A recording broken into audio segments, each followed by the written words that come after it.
Hey there. Sorry I'm a little bit late. It's Dawn Clavasol. I was looking, thinking, I'll just pop into Facebook and do a live there. I usually use StreamYard, I think it's called StreamYard. And it was much harder to try to get in with Facebook. So I'm like, forget it. So I'm a little bit late today.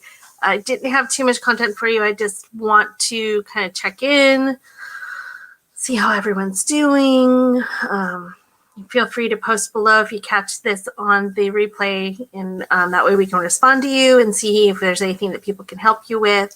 I did see something this morning that I thought I'd share with you. Hopefully when I show it, it'll be the right way. Let's see.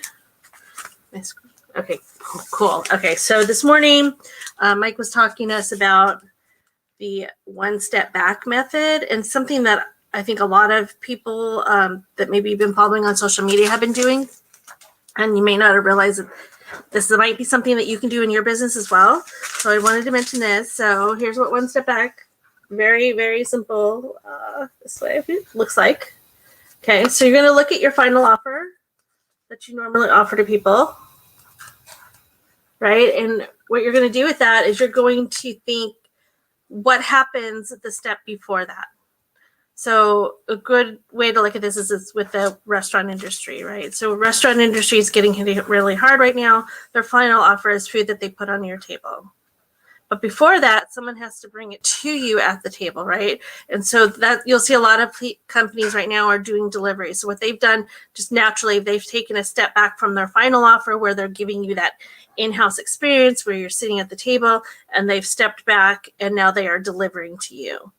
And what other businesses are doing also is maybe they're having somebody help them deliver. So if they have a food cart that's normally out sitting somewhere that isn't getting used, they're partnering with other restaurants who have food that they are making, and then they're helping them deliver them in neighborhoods. And then so you can go another step back from that. Okay, what happens before that? Well, the food needs to be prepared in the kitchen. Is there something that you could be doing online, creating a package, creating something where you are selling to people something that is beneficial to you and to them? Maybe, I know you probably don't want to share your recipes. However, this might be a good time to do that because, again, when they come to your restaurant, they're coming for the whole experience, right? They're coming for that final offer. So you may want to share a couple of your the recipes that people love the most, and maybe that's something that you can access with a small fee. You teach them how to make it, you provide them the recipe, something like that. And then a step before that, what happens before that? Okay, well, you have to get the food. So maybe you could do something where you're talking to people like, how do you pick good food? How are you picking the freshest, best ingredients for what you're going to be making? Or maybe you could do something with, how do you pick good ingredients in a time when maybe you have to go 2 weeks between shopping? Maybe you would have some sort of advice for something like that, right? And then the step before that is in the kitchen itself. So you might think of your business, think of ways that you can go from your final offer, take that step back. What happens right before then? What can I package? What can I create that somebody would be useful to somebody right now that they would be able to buy from me? So again, I just wanted to pop in real quick today. I tell you, I'm not doing like 100%, that's for sure.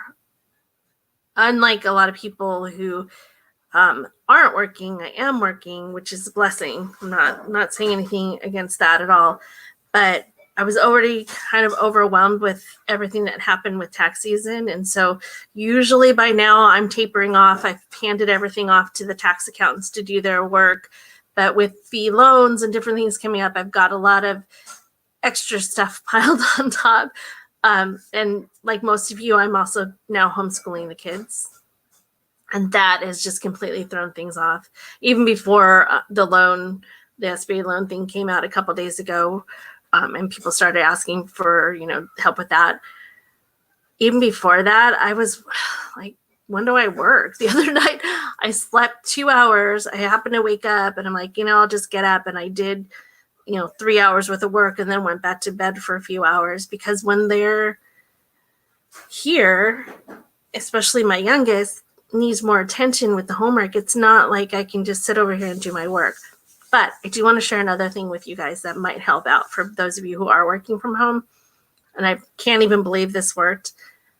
It's an old concept, I'll admit. It's something that I think when the kids were littler, I definitely would have thought of it right away. But my youngest is 9. They keep coming into my office. You see, I'm kind of in the middle of the house. So the way our house is laid out, there's a room on this side of me and there's a room on this side of me, like the living room and then my husband's office. And so that, people walking through, well, the kids always like meander in here, or like with a lot of moms, they'll walk right past my husband and they'll just come in here and ask me, even if he's obviously available for them to talk to. So we've been working on that too. And he's been really great to like kind of catch them before they get to me. Hey, mom's working, come over here. And things like that. But what worked is I hung a sign. You see, like there's a wall behind me. There's like 2 walls on either side.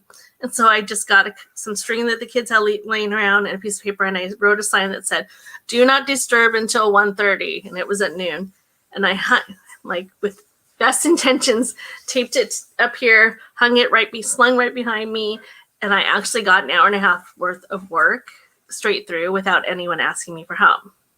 That said, I don't think much homework got done or schoolwork got done during that time, but we're just doing our best. I'm hoping that the schools are going to be, kind of lenient with us on that. I know my junior high school kid is really stressed out about the workload that her teachers are giving her, and I think a lot of you are probably in that same boat. So I just wanted to share that with you. Normally, I would have prepared maybe a reading or something more about Profit First. But I think that with everything that's changed right now, the one-step method is probably a little bit more useful to you at this moment in time. And if you something that you want to brainstorm or something like that, you can just post it in the group. We will all get, we'll get in there and people will respond to you. We have a really nice group of people that would definitely have other ideas. That's the thing that I really like about having the Facebook groups and why I started one in the first place.